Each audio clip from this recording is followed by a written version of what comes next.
Hello, my name is Edgar Conway Williams, designated level designer, shared title for my group project, and would be my third diary. And yep, I will be mainly talking about in the beginning, as I mentioned before in the end of the last video, that the last thing I did was try to see ways I can change my medic room. So I made a few changes, as you can see, mainly from the texture from the first video. I also added quite a few assets. It was discussed with my group that I should incorporate certain items that links to certain items that will be found and used for crafting. So inside these cabinets will be items that will be found. So I had to incorporate medic beds as well. The medic room is 2 levels. And one of the things I was supposed to do was that inside the medic room, create a little space that's sectioned off. As you can see here, I tried to create space. There's still some work to be done, mainly creating doors, but in this section space will be a sort of work room where here you can craft, it's like a craft table here available, and items, medic items, for instance, medicine and medic first aid bags as well, and more medic beds. These changes were to sort of also add to more movement, and also hidden AI might be wandering around here as well. So I tried to incorporate a lot of these considerate a lot of these ideas and take them into consideration when adapting my medic room. The thing I did was start to work on the next room, which was the armory. As the name entails, the armory would be the weapon cache. Here, items will be found relating to armory weapons such as guns, items, crafting, everything that helps the player move on. I wanted the design to be different. Like I mentioned before, that each room will be vastly different from each other. That when I want the player to experience that when they enter into the room, they don't need to know the title beforehand. As soon as they enter the room, they know what type of room this is based on the items and the environment. I want the environment to speak for itself. Working in the armory, here is a sort of representations and screenshots of how I started to adapt the armory these past 2 weeks. In the top left, you can see the armory, how it looks like in bird's eye view. This was the sort of rough prototype version. As the design you can see is sort of octagonal and having two prism shaped edges coming off. As you can see, the textures are vastly different from each picture. In the first top left, sorry, was the first rough draft, and then in the right, you can see that I changed the texture to make it a bit more wooden and brick, to sort of make it a bit like a gallery or an exhibit. As you can see, I put the weapons stationed on the walls and the weapons stationed on the chairs, you can see here. I also wanted to make the character exploration a much more sensory.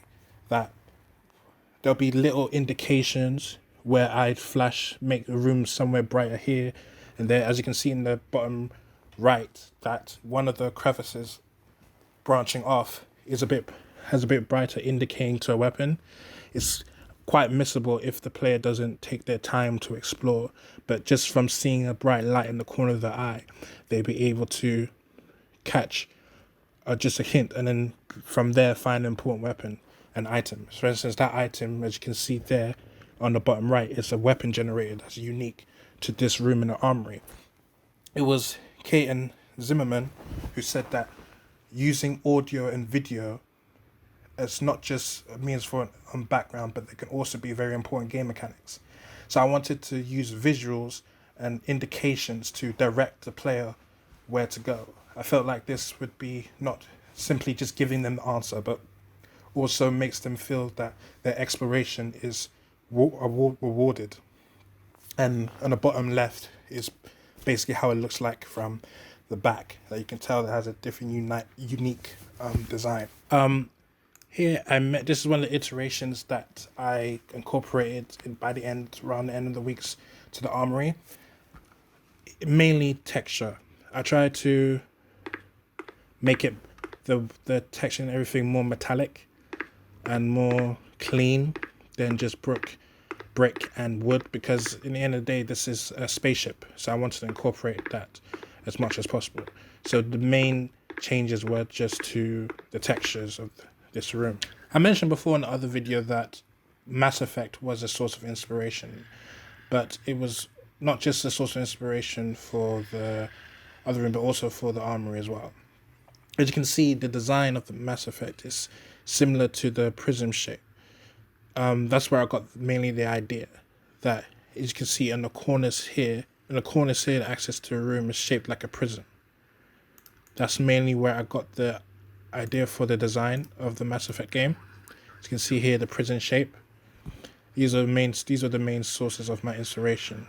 I tried to incorporate a lot of this design, tried to make it sci-fi and futuristic as much as possible, and Mass Effect was a very important source of inspiration. Next was the sleeping quarters. This was the final piece of work that I managed to get through the 2 weeks. This room is a sort of safe haven. We won't come across any AI or anything. This is just for recuperating this necessities, but there'll be occasional changes that this room may become unsafe, but the initial point of this room was to be a safe haven. It was in Phil and Scattergon that said that players in games usually tend to try find a safe room, try to find a safe haven. We tried to incorporate this idea heavily, but not too much, just to have at least one point where the player can rest. In this room, that won't just be a place for rest, but also be a place to find certain items that sort of a bit agricultural in nature. For instance, as you can see in the top left here, there's a few lockers. These lockers will be items personal to the player and items used to craft certain items as well.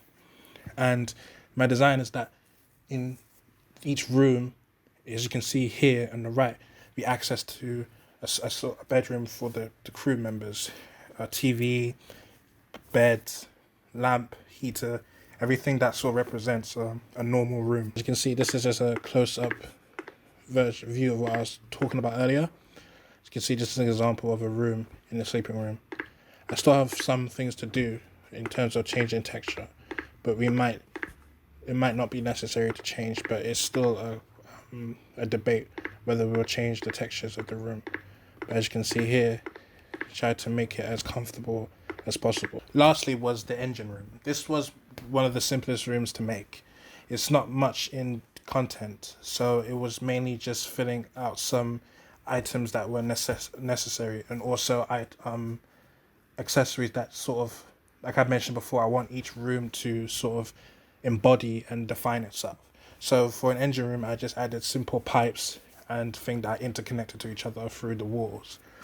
And this item on the top is a energy turbine that's used for powering other items in the game. So each room does serve a purpose. It's not just random content. We wanted each room to serve a purpose, and some items are exclusive in certain locations as well. I mentioned before in another video that space and the use of space from Totten, when he said that space is important. So I wanted to utilize the space in the engine room in a different way. For the engine room, I wanted the player to be able to have some twists and turns and crevices. This also links to what I mentioned when Phil and Scattergon said that players always want to have a safe haven. It also works in the opposite. We try to use that ideology in an opposite way, that we always wanted to make the player feel tense, to make the player have this always sense of thrill, because our main theme for this game is in stealth. So there's no point having a theme such as stealth and making all the areas more spacious and inviting. So we wanted some rooms to have at least turns and traverses to be able to walk around. So this plays into his theory that because they wanted a safe haven, we tried to take that away as well.